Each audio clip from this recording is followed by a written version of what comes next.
किसी बूढ़े शख्स को रिक्शा चलाते हुए देखता था।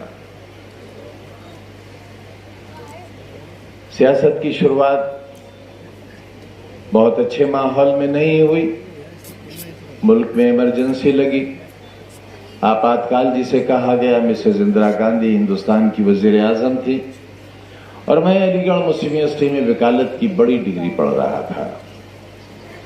यूनियन का सेक्रेटरी था और तमाम यूनियन के ओहदेदारान पूरे हिंदुस्तान में गिरफ्तार किए जा रहे थे।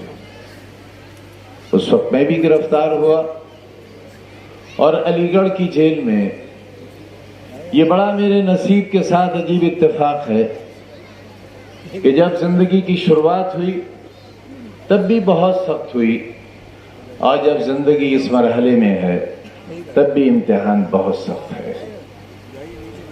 उस वक्त भी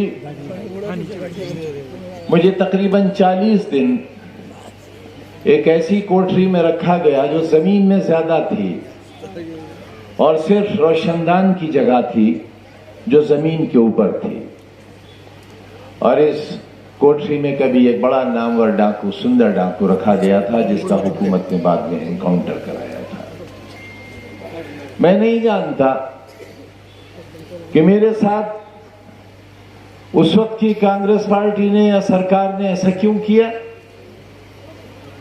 डिफेंस ऑफ इंडिया रूल्स के तहत मुझ पर मुकदमा कायम हुआ, उससे मेरी जमानत हो गई और जैसे ही जमानत का ऑर्डर आया वैसे ही मीसा का भी आदेश जेल में आ गया और फिर मुझे बनारस की जेल भेज दिया गया।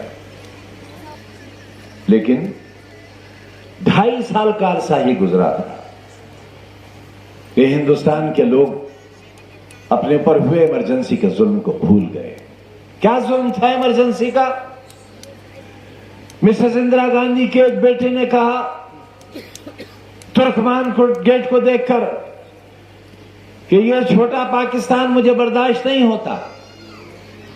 मैं अपने हिंदू और सिख भाइयों से कहना चाहता हूं कि हमारी यह साझा विरासत है, सैकड़ों और हजारों साल की हमारी तारीख, हमारा इतिहास कि हम एक साथ रहे हैं, एक साथ जिए हैं, एक साथ मरे हैं और इसी को गंगा जमनी तहजीब कहा गया है।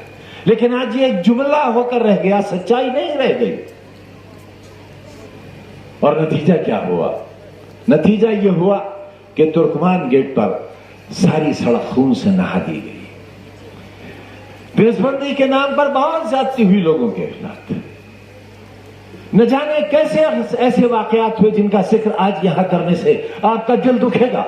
और मैं नहीं चाहता कि एक आधी सदी गुजरने के बाद उन जख्मों को याद दिलाया जाए और उन जख्मों को कुरेदा जाए।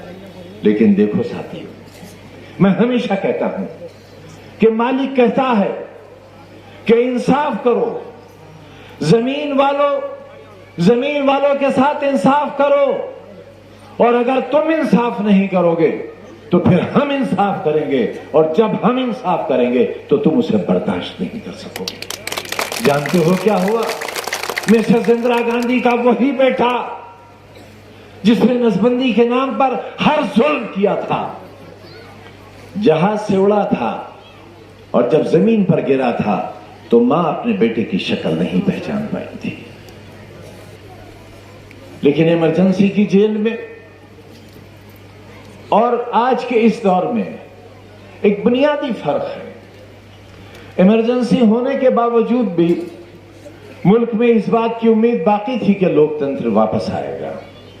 एक बूढ़ा शख्स जो बीमार था लेकिन हौसलों से जवान था, बिस्तर पर था, और उसका नाम था जयप्रकाश नारायण।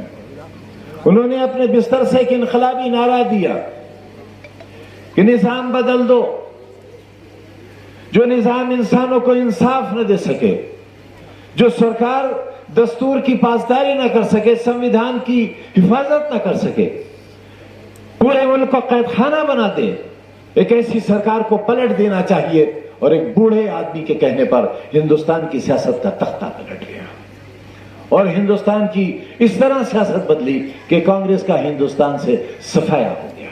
मिसेस इंदिरा गांधी इलेक्शन हार गई। पार्लियामेंट में मुतालबा हुआ कि मिसेस इंदिरा गांधी को सख्त सजा दी जाए। मिसेस इंदिरा गांधी का पासपोर्ट जब्त कर लिया गया ताकि वो बैरून मुल्क भाग न जाए।